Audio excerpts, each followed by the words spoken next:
Kenapa Anies Baswedan selalu mengajak adu gagasan?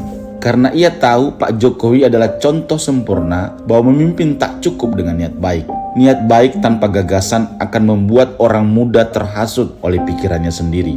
Pikiran untuk membangun infrastruktur besar-besaran tanpa arah dan paradigma. Ini yang membuat Jokowi akhirnya terlilit oleh kesemrawutan kebijakannya sendiri. Ia kini dihantui betapa besarnya proyek mangkrak dan utang negara yang ia tinggalkan. Dan niat baik itu akhirnya berubah menjadi siasat buruk. Dan itulah yang membuat Jokowi tak bisa lagi mengontrol para pedagang berbulu menteri di sekitarnya.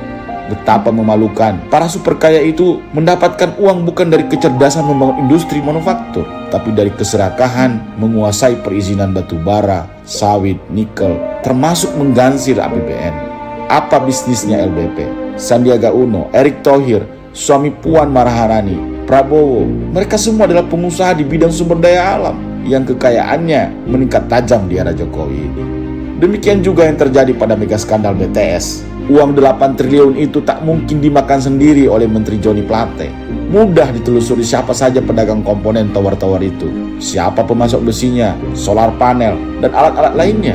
Jika itu semua ditelusuri, bisa bubar kabinet Jokowi ini. Itulah kenapa Anies Baswedan selalu mengajak adu gagasan. Sebab ia tahu calon presiden yang mengaku menjadi pewaris Jokowi adalah orang yang memegang bara api. Prabowo, jika nanti bicara, pasti akan menjilat ludahnya sendiri.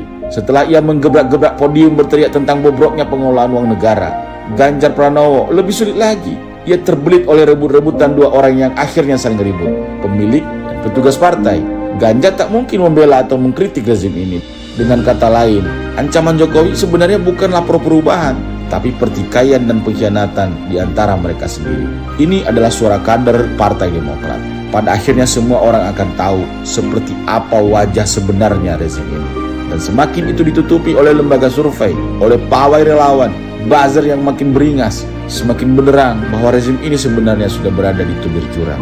Salam perubahan dari kami, kader Partai Demokrat.